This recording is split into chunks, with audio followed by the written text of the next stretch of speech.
This was a really scary time for me, and it took a lot of therapy to start feeling better. My family was away on vacation, so I stayed home to enjoy some time alone. I had planned to hang out with 2 friends, bake pancakes, watch a movie, and just have a good time. We were having a blast baking when the doorbell suddenly rang. My friend, let's call her F, went to answer it, and I followed since it was my house. Standing a short guy was wearing a dark blue sweater and grey sweatpants. He claimed he had a meeting with my dad. But something felt off. My dad doesn't usually meet with people at our house, especially strangers when he's away on vacation. I told the guy he must have the wrong address and suggested he try the next street. Things took a creepy turn when he insisted I go with him to show the way. I refused, feeling uneasy about going out with a stranger, especially since I already found him suspicious. He kept insisting, and I firmly declined, starting to close the door. But then he stuck his foot in the door and pushed his way inside. He grabbed me around my waist, squeezed me, and asked something inappropriate. Somehow, I found a sudden burst of courage and managed to push him out and slam the door shut. I told my friend to lock it. I was shaking all over, unable to even cry. After I calmed down a bit, we called the police. That night, I stayed at my other friend's house, feeling terrified beyond belief. After that, I became scared of everything. I couldn't bring myself to open the door, answer the phone, or go outside without fearing I might be attacked, hurt, or worse. Even a simple gesture like someone putting their arm around my waist, something friends would normally do, would trigger a panic attack. It's been over 2 years now, but I still feel the panic as I write this. It's a constant reminder to never trust strangers. Before we jump into our second story, make sure to hit that subscribe button and give this video a thumbs up if you're enjoying the content. Stay tuned for more updates.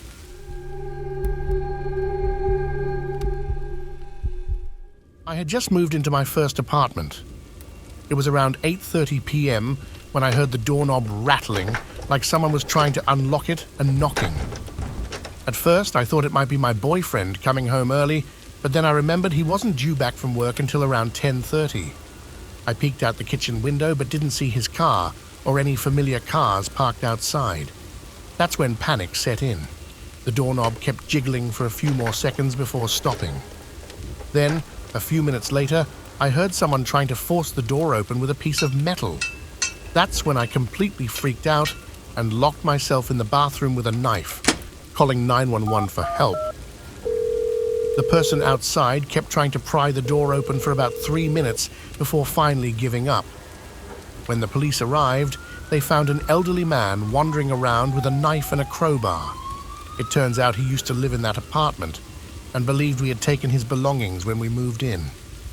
He was suffering from severe delusions. I'm so grateful that I didn't answer the door once I realized it wasn't someone I knew. To this day, my heart still races whenever there's a knock at my door.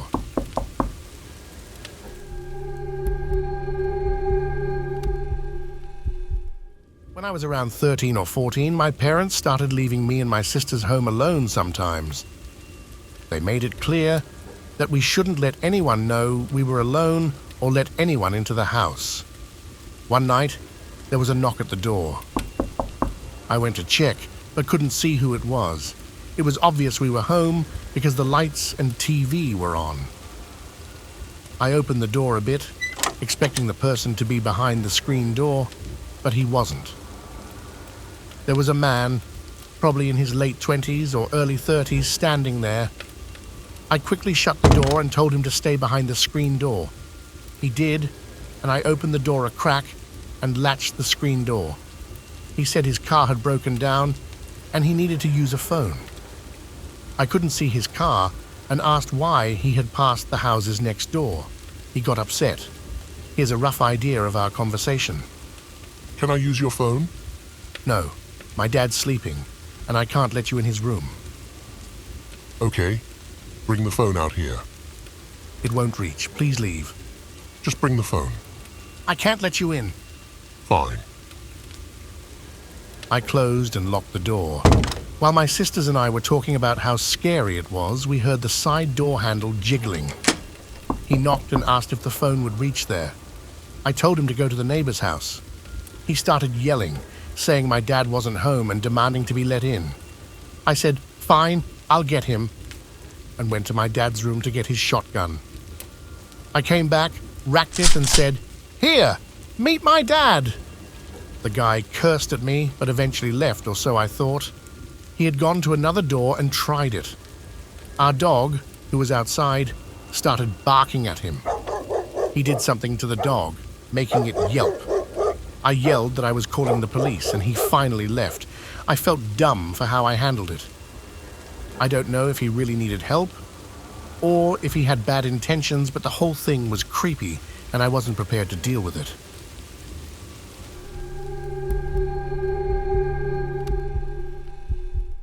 Back in the 1990s, my husband and I were married with 2 children. Times were tough. We struggled to put food on the table and pay the bills. We didn't even have credit cards because our income was too low to qualify for them. We found a house in a rundown neighborhood bordering on being called a ghetto.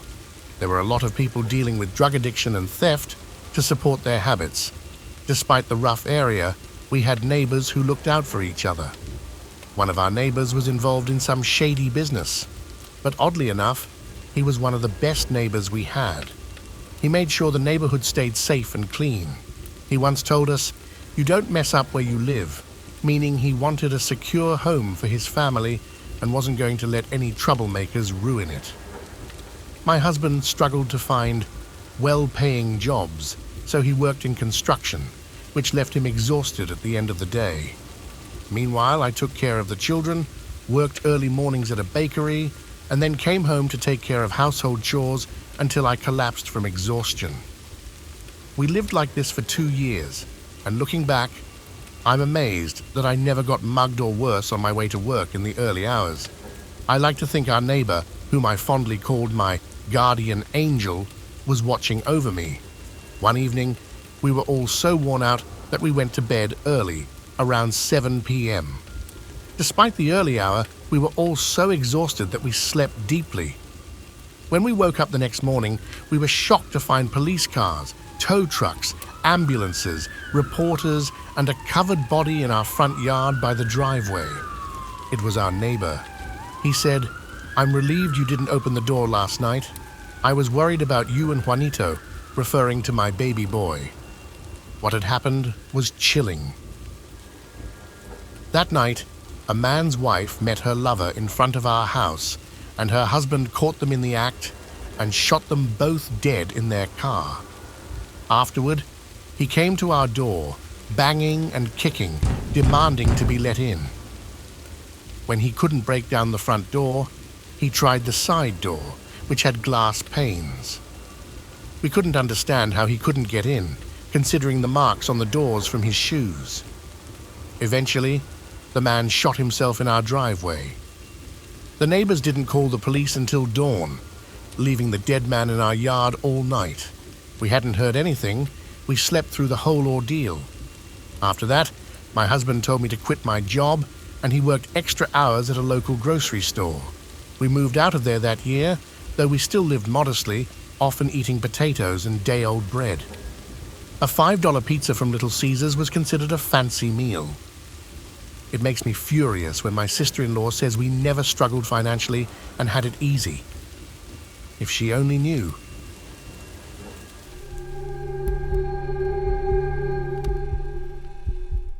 When I was around 12 or 13 years old, my parents were out for the night, and I was up really late, past midnight on my desktop computer, waiting for them to return.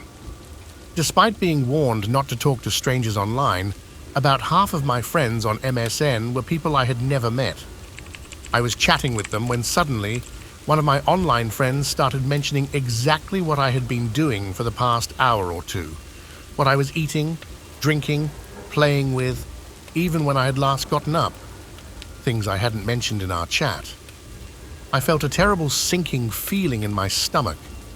My desktop was set up in front of a big window, so I feared this person, who was supposed to live in a different country, had somehow found my address and was watching me through the window. It turned out he had somehow hacked into my webcam. I always left it plugged in, even though I had been warned not to when I wasn't using it, and he had been watching me whenever he wanted. It's been 10 years since then, and I still cover all the cameras on my devices with thick duct tape.